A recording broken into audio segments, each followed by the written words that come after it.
Salam planter Indonesia. Assalamualaikum warahmatullahi wabarakatuh. Di pagi hari yang berbahagia ini, izinkan Tuh Brondol menjawab pertanyaan dari sahabat Tuh Brondol.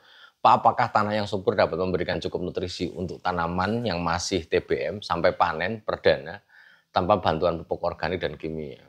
Maka izinkan Tuh Brondol untuk menjawabnya.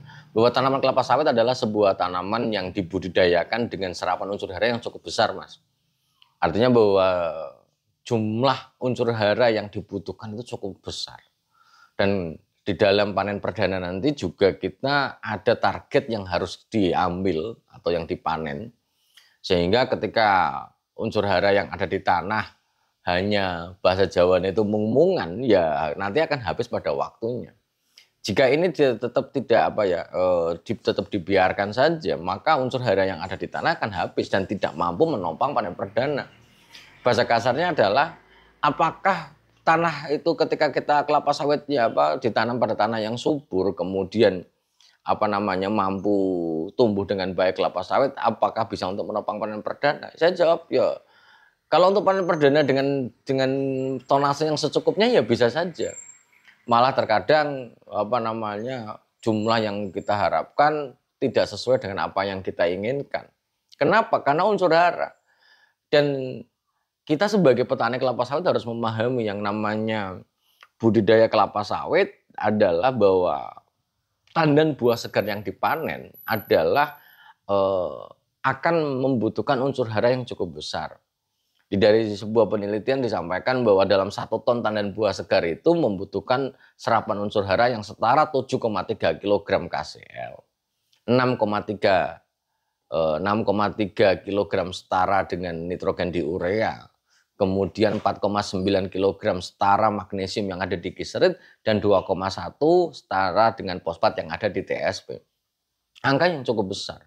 Kalau kita pengen mau panen perdana dengan besar 15 ton sampai 16 ton per hektar per tahunnya, maka panen perdana di dalam TBM tetap harus ada nutrisi yang diberikan sesubur apapun tanahnya. Karena bahwa sesubur apapun tanahnya, jumlah nutrisi akan terbatas. Kalau seandainya toh hijau bukan segala-galanya, namun hijau adalah memberikan sebuah gambaran bahwa tanaman kelapa sawit kita subur. Akan tetapi hijau doang tidak cukup, karena bahwa ada faktor X, yaitu adalah buah yang kita panen nantinya. Seperti contoh misalnya kemarin, jangankan yang tidak pakai pupuk organik saja konsekuensinya juga harus banyak.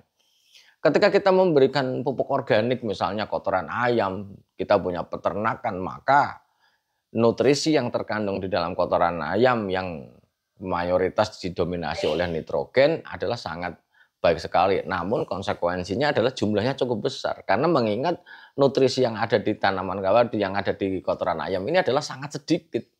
Sedikit persatuan beratnya. Jadi jumlah kotoran ayam harus banyak. Jadi kemudian apalagi sudah besar. Bila berbeda misalnya subur kita tanam kecuali ada nutrisi tambahan lainnya luapan dari kolam limbah misalnya dari pabrik kelapa sawit yang kandungan unsur haranya cukup besar ya bisa saja. Akan tetapi kalau tanah tok untuk dia tanami sawit dan bisa bertahan, saya kira untuk bisa mencapai tonase di panen perdana sesuai dengan harapan kita di dalam investasi tanaman kelapa sawit ya akan jauh sekali, Mas. Akan jauh sekali. Karena bahwa jumlah nutrisi yang dibutuhkan itu besar. Begitu juga dengan air. Jangankan seperti itu. Kalau misalnya nutrisinya tidak cukup di dalam tanah nutrisinya nggak cukup, maka tanaman kelapa sawit itu akan bergeser. Banyak kasus yang ditanyakan oleh sahabat-sahabat The Brondol yang melakukan budidaya kelapa sawit, kenapa banyak bunga jantannya? Balik lagi, bunga jantan disebabkan karena bahwa tekor nutrisi baik melalui pemupukan ataupun tekor airnya. Kebutuhannya keduanya sangat besar. Ketika tidak tersedia dengan sangat baik pada tanah di saat dia fisiologi tumbuhannya, maka kelapa sawit akan cenderung membentuk bunga jantan dibandingkan bunga betina yang tumbuh nantinya menjadi TBS. Nah, sehingga kalau masih mau mencoba menanam sawit kemudian tanpa pemupukan karena tanahnya dikira subur, saya kira pada suatu titik nanti ya mungkin bisa-bisa saja, akan tetapi hasilnya tidak akan wah, Mas. tidak akan wah. Kecuali memang ada deposit besar nutrisi yang ada di dalam tanah itu dalam jumlah yang cukup besar. Misalnya dulu mungkin lahannya itu bekas peternakan dalam jumlah yang relatif luas sekali dengan bahan organik yang banyak. Mungkin ya bisa saja, tapi balik lagi, apakah mampu mendongkrak di panen perdana sesuai dengan label di Balai 15 sampai 16 ton per hektar per tahun? Saya kira akan sangat, bahasa Jawanya itu ngos-ngosan kali ya. Itu maka di dalam pola pemupukannya yang direkomendasikan tetap harus ada 4 unsur hara yang utama, kalium, kalium, nitrogen, magnesium, dan fosfor. Dan ini harus tersedia. Kalau tidak tersedia dalam jumlah kurun waktu tertentu, maka bunga jantan ya akan banyak.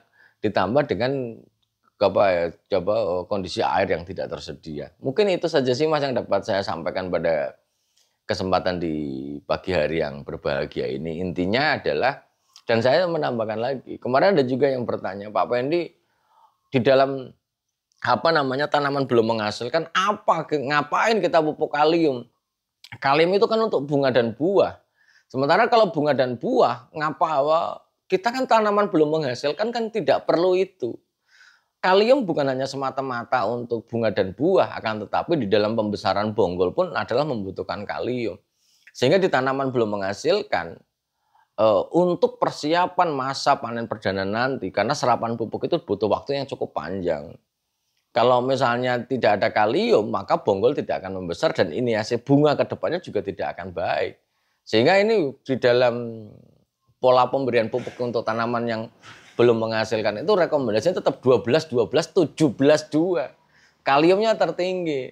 Sehingga jangan salah paham bicara tentang kalium yang di tanaman belum menghasilkan. Nah ini mengingat dengan menggunakan pupuk kimia baik NPK atau tunggal pun angkanya cukup besar, apalagi kita tidak mupuk Mas. Itu jadi